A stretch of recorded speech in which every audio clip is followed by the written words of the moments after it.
आता जाऊयात अकोल्यामध्ये. अकोल्यात प्रभाग क्रमांक 17 या ठिकाणी अजित पवारांच्या राष्ट्रवादीचे उमेदवार वैशाली कहाकर यांनी हळदी कुंकवाचा कार्यक्रम आयोजित केला होता।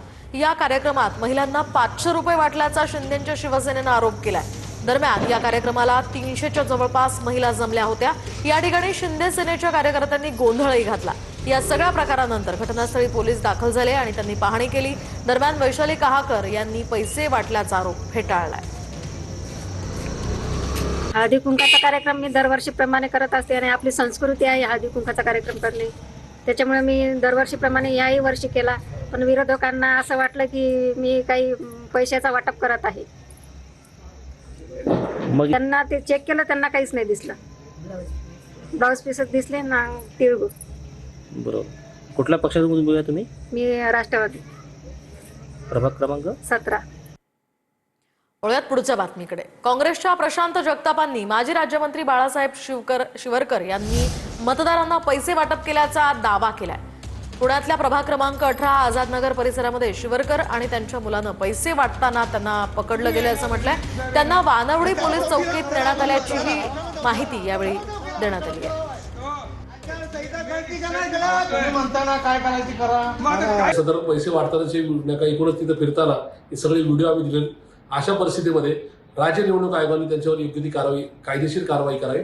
पण त्याचबरोबर पुणेकरांनी आणि वानवडी साळुंखे प्रभागातील नागरिकांनी आता या ठिकाणी समजून घ्यावं की मी सातत्याने सांगतो की वानवडीत भाजपने 68 कोटीचा गैरव्यवहार केलाय। ह्या गैरव्यवहाराचे पैसे आता या ठिकाणी तिथं वाटले जातात, कारण की दाखवायला कामच नाही आणि पैशातून पुन्हा एकदा सत्ता ताब्यात घेण्याचा प्रयत्न केला जातोय। पण मला माझ्या वानवडी आणि साळुंखे प्रभागातील नागरिकांवर माझा प्रचंड विश्वास आहे, ते निश्चित पैसे वाटणाऱ्यांना अद्दल घडवत। लातूरमध्ये काँग्रेस उमेदवार साड्या वाटप करत असल्याचा भाजपचा आरोप आहे।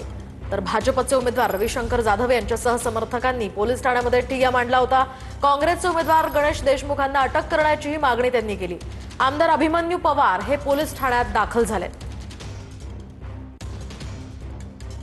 लातूरच्या प्रभाग क्रमांक 14 मध्ये काँग्रेसचे उमेदवार जे आहेत गणेश देशमुख त्यांचे सहकारी किंवा त्यांचे कार्यकर्ते जे आहेत ते साडी वाटप करून कुठेतरी प्रलोभन मतदारांना देताना आढळलेले आहेत आणि तसा आरोप जो आहे तो भाजपाच्या कार्यकर्त्यांनी केलेला आहे। भाजपाच्या कार्यकर्त्यांनी साड्या वाटप करताना जे काही कार्यकर्ते होते किंवा जे समर्थक होते काँग्रेसच्या उमेदवाराचे त्यांना पोलीस स्टेशनला ते घेऊन आलेले आहेत। भरारी पथक जे आहे ते निवडणूक आयोगाचे त्यांच्या ताब्यामध्ये त्या उमेदवाराला देण्यात आले आहे। त्याचबरोबर जे साड्या वाटप करत होते त्या साड्या सुद्धा ताब्यात घेण्यात आलेला आहे। एकूणच जर लक्षात घेतलं तर लातूर महानगरपालिकेची निवडणूक जी आहे ती अत्यंत चुरशीची पाहायला मिळते आहे। भाजपा, काँग्रेस आणि राष्ट्रवादीमध्ये चुरस निर्माण झालेली आहे आणि वेगवेगळ्या प्रभागामध्ये वेगवेगळे प्रकार जे आहेत ते मतदारांना प्रलोभन देण्याचे किंवा आमिष दाखवण्याचे हे घडताना आपल्याला पाहायला मिळतात। महेंद्र जोंधळे, TV9 मराठी, लातूर। काँग्रेसच्या प्रशांत जगताप यांनी माजी राज्यमंत्री बाळासाहेब शिवरकर यांनी मतदारांना पैसे वाटप केल्याचा दावा केलाय। पुण्यातील प्रभाग क्रमांक 18 आझादनगर परिसरामध्ये शिवरकर आणि त्यांच्या मुलाला पैसे वाटताना पकडलं गेल्याचाही दावा करण्यात आलाय। मात्र निवडणूक आयोगाच्या अधिकाऱ्यांनी वाहनाची तपासणी केली। या वाहनामध्ये काहीही आढळलं नाही। या संदर्भात अधिकची माहिती जाणून घेऊयात आमचे प्रतिनिधी अजिंक्य धायगुडे यांच्याकडून। अजिंक्य, काय झाले नेमकं, थोडक्यात सांगा। अगदी बरोबर आहे।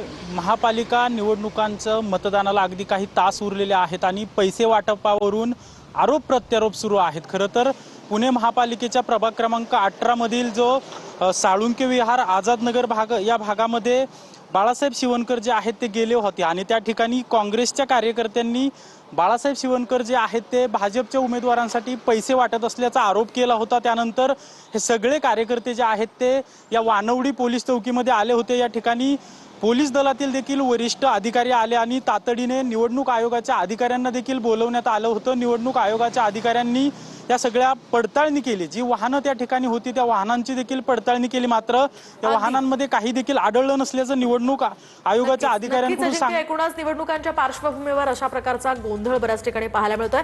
धन्यवाद दिलेल्या या सविस्तर माहितीसाठी।